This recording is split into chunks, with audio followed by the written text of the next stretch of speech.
Alhamdulillahi Rabbil Alamin. Wassalatu wassalamu ala asrofil anbiya'i wal mursalin wa ala alihi wa ashabihi ajma'in. Wa qala ta'ala fil kitabil karim, a'udzu billahi minasy syaithanir rajim. Inna a'tainakal kautsar fasholli li rabbika wanhar. Inna syani'aka huwal abtar. Allahumma salli ala Muhammad wa ala ali Muhammad. Sidang Jumat yang berbahagia, saya pesan, saya wasiat, mari kita tingkatkan takwa kepada Allah dalam arti melaksanakan apa yang menjadi perintah Allah dan Rasulnya dan menjauhi apa yang dilarangnya. Sesuai dengan pesan takwa, saya tidak bosan dimanapun saja sebelum khutbah. Sesuai dengan pesan takwa tadi, mari kesempurnaan shaf ini ditata. Saya lihat ini banyak yang di belakang. Silakan maju penuhi shaf yang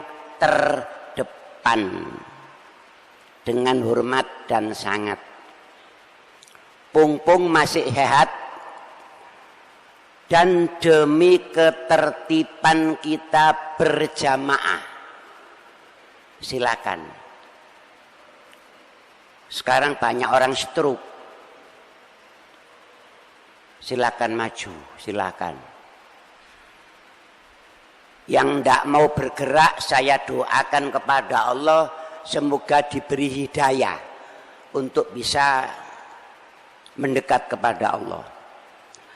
Kaum muslimin, betapa banyak kenikmatan yang dikaruniakan kepada manusia, seperti tadi disampaikan dalam surat Al-Kautsar, inna a'tainakal kautsar.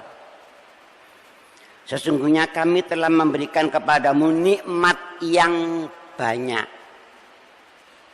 Kalau saya ajukan pertanyaan kepada jenengan, jenengan merasa nikmat enggak? Jarang yang jawab.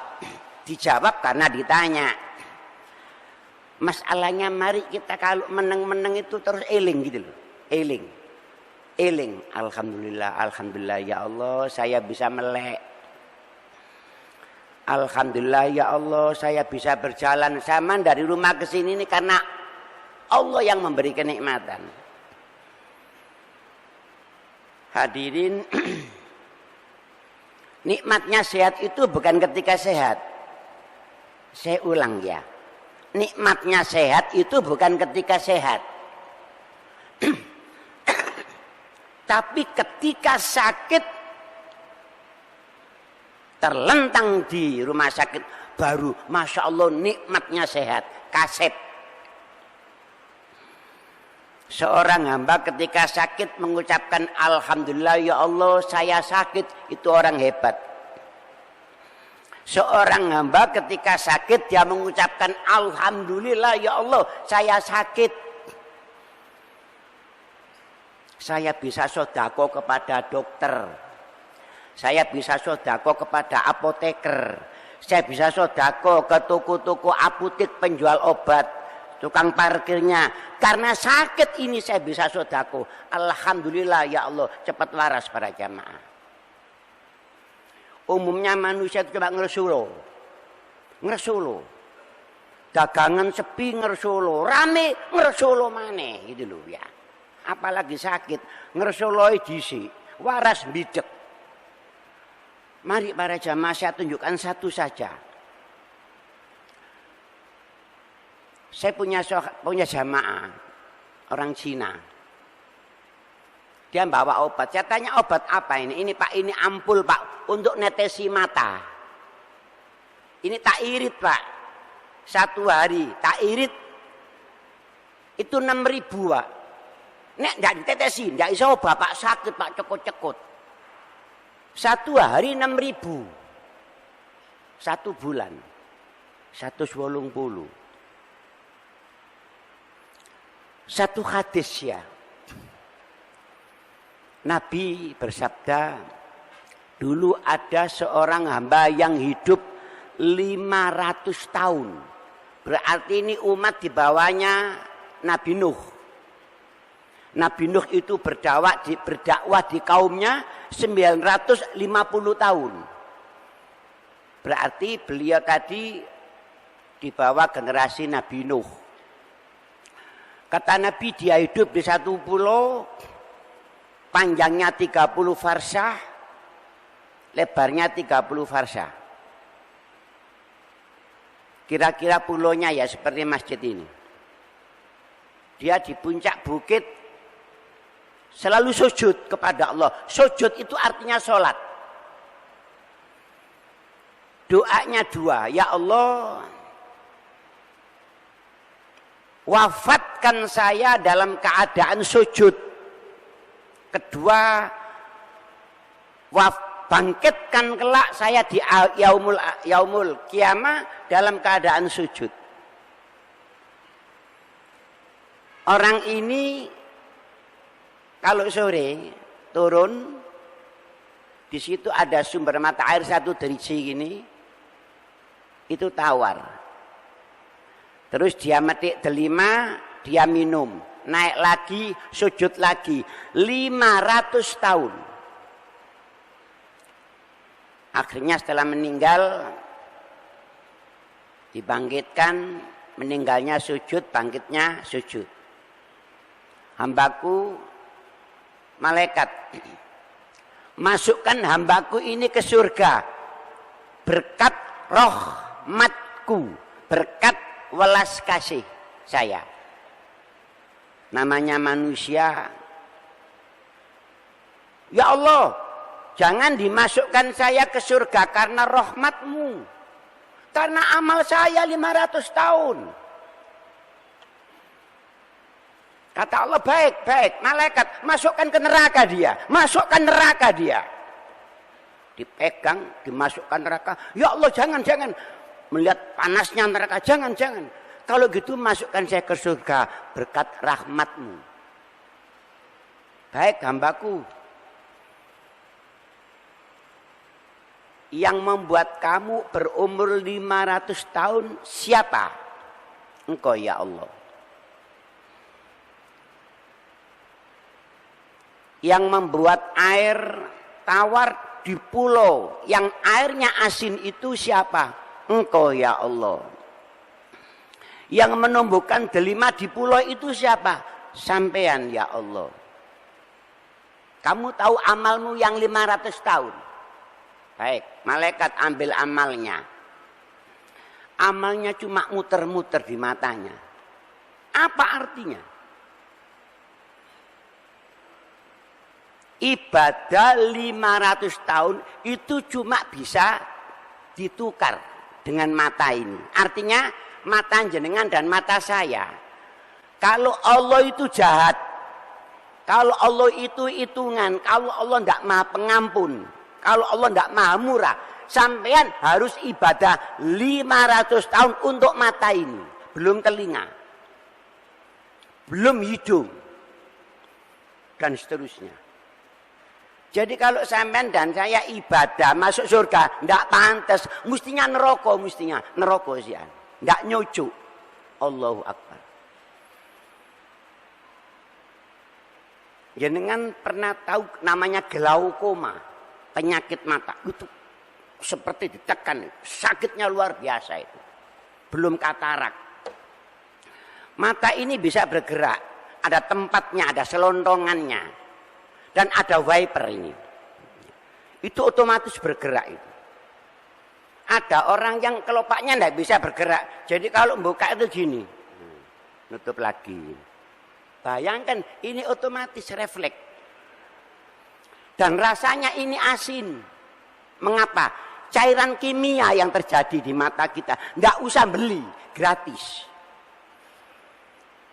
Ada pasir masuk langsung digencer itu. Langsung bersih. Jadi ketek di sini. Ini knalpotnya di sini para jamaah. Allahu Akbar. Maka Nabi Lanjutan ayat tadi, fasholli li rabbik, maka sholatlah karena Allah, wanhar, dan berkorbanlah. Ketika Nabi sholat malam, ditanya oleh Aisyah, ya Rasulullah, jenengan kok cek getunya sholat malam sampai kaki beliau tuh bengkak, bukan kencing manis, bengkak, akan sujud, akan rukuk yang lama. Apa jawab Nabi? Apa jawab Nabi? Apakah saya tidak pantas bersyukur kepada Allah? Syukur kepada Allah. Jadi semakin tinggi rasa syukur, semakin dia berkhidmat kepada Allah. Maka para jamaah, dengan kurban ini berarti Allah butuh daging. La yanalallaha luhumuha wala dima'uha walakin yanaluhu taqwa minkum. Di surat Al-Hajj, daging, darah, dan daging onta itu tidak nyampe kepada Allah. Yang nyampe itu takwa kamu. Jadi korban itu bukan Allah butuh getih, butuh darah, enggak. Takwamu. Takwa mau berkorban, takwa mau peduli dengan yang ke samping, itu yang Allah nyampe kepada Allah. Para jamaah yang saya cintai, korban ini Nabi Dawud, siapa yang mampu korban tetapi tidak mau berkorban, jangan dekat-dekat musolaku. Jangan dekat-dekat musolaku. Hadis riwayat Hakim dan Ibnu Majah. Artinya orang itu kalau sholat, ojo medit. Saya tidak mampu Pak, sepeda motor telu. Ini termasuk bakhil apa enggak, wallahu a'lam. Kurban itu kan sehidup sekali, enggak tiap tahun. Dan satu keluarga, satu kambing. Untuk yang kurban dan untuk seisi rumah. Banyak para jamaah orang itu yang egois, ibadah kepada Allah, tapi kesamping ke manusia lemah. Maka jiwa digugah dengan menghadap kepada Allah. Mestinya sikap kesamping, sikap ke masyarakat itu peduli, saknoan, nulungan, ya. Itu yang dimaksud dengan sholat. Para jamaah yang saya cintai, kemudian tuntunan. An Abi Qatadah su'ila Rasulillah an som yaumi Arafah. Qol yukaffiru sanatal madiyah wal baqiyah. Dari Abi Qatadah, Nabi ditanya tentang puasa Arafah. Beliau menjawab, diampuni dosa setahun yang lalu dan setahun yang akan datang. Puasa Arafah dilaksanakan 9 Zulhijjah, 1 hari. Nanti bertepatan dengan hari Ahad. Seninnya kurban, Idul Adha. Ahadnya kita puasa 1 hari. Hikmahnya diampuni setahun yang lalu dosanya sampai setahun yang akan datang. 2 tahun. Poso cuma sedino. Hukumnya apa Pak? Sunnah. Walaupun sunnah, ini tuntunan. Aku lu qouli hadza astaghfirullah li wa lakum.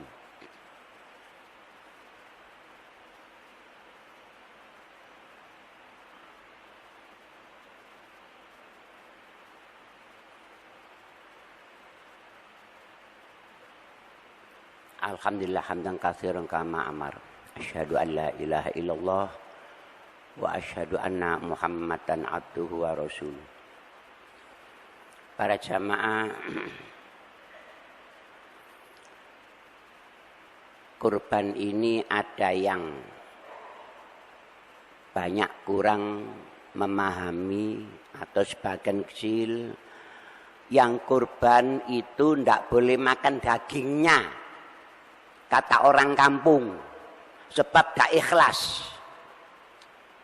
Padahal Nabi Dawud kulu wa at'imu waddakhiru, makanlah, bagikan, dan simpanlah. Jadi yang kurban itu ada tuntunan makan dagingnya, nek doyan. Terus dibagikan, terus disimpan. Itu manusiawi dan itu tuntunan. Hadis riwayat Bukhari Muslim. Ya. Itu riwayat Bukhari Muslim. Kemudian yang agak fatal itu tentang kulit. Kulit itu biasanya oleh takmir, panitia kurban dijual. Terus uangnya masuk kas. Dijual kulit itu uangnya masuk kas. Padahal hadisnya demikian. Dari Ali bin Abi Thalib, katanya Rasulullah Shallallahu Alaihi Wasallam pernah memerintah aku mengurus unta kurban, membagikan dagingnya, kulitnya, dan barang yang merupakan pakaian unta itu kepada para fakir miskin. Dan saya tidak memberikan ongkos sembelian dari binatang kurban itu. Jadi kurban itu kulitnya, dagingnya, dan aksesoris. Unta itu kan ada hiasannya, itu dibagikan fakir miskin. Kulitnya dibagikan. Jadi tidak boleh kulit itu masuk kas masjid.